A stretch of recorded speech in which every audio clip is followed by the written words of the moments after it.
उत्तराखंड डेराडून जातीय विधि दिवस उपलक्षे आयोजित स्वतंत्र कार्यक्रम संबोधन करछन्ती उत्तराखंड मुख्यमंत्री पुष्कर सिंह धामी। निष्पक्ष होते हैं, परंतु न्यायालय के समक्ष सत्य को उसके वास्तविक स्वरूप में पहुंचाने और उसे प्रमाणों व तथ्यों के साथ प्रस्तुत करने का महत्वपूर्ण दायित्व आप सभी हमारे अभियोजक गणों के कंधों पर ही होता है। आप सभी के अथक प्रयासों के कारण ही देश के नागरिक न्यायपालिका को विश्वास, सुरक्षा और उम्मीद के सर्वोच्च प्रतीक के रूप में देखते हैं। अनेक घोर अंधकार निराशा में भी उनको कहीं प्रकाश दिखाई देता है, आशा दिखाई देता है। तो आप सब प्रवियों के कारण जो तमाम प्रकार की पैरवियां की जाती हैं, तथ्य प्रस्तुत किए जाते हैं, तथ्य रखे जाते हैं, वह उसका एक बड़ा कारण होता है। मुझे प्रसन्नता है कि आप सभी पूरी निष्ठा के साथ परिश्रम से न्यायालयों में सरकार का प्रभावी रूप से प्रतिनिधित्व करते हैं।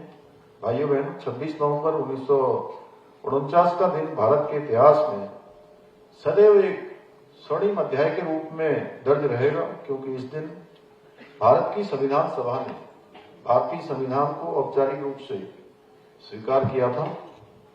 26 नवंबर को विधि दिवस के रूप में मनाने की शुरुआत 1979 में प्रख्यात विधिवेता स्वर्गीय डॉक्टर लक्ष्मीमल सिंघवी के प्रयासों और सुप्रीम कोर्ट बार एसोसिएशन के द्वारा की गई थी, जिसका उद्देश्य था कि समस्त देशवासी संविधान सभा के उन सभी महापुरुषों के प्रति अपनी कृतज्ञता व्यक्त करें जिन्होंने इस महान संविधान के निर्माण में अपना अमूल्य योगदान दिया।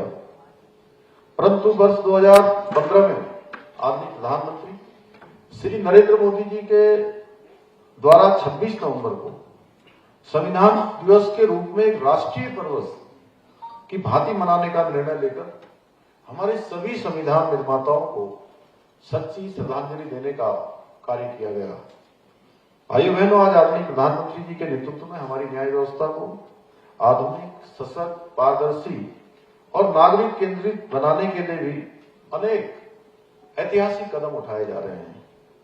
आदरणीय प्रधानमंत्री मोदी जी ने गुलामी की मानसिकता वाले विभिन्न जो गैर जरूरी और अंग्रेजों के जमाने से चले आ रहे कानूनों को हटाकर वर्तमान परिस्थितियों के अनुसार भारतीय न्याय संहिता 2023, भारतीय नागरिक सुरक्षा संहिता 2023 और भारतीय साक्ष्य अधिनियम 2023 लागू करने का ऐतिहासिक कार्य किया है।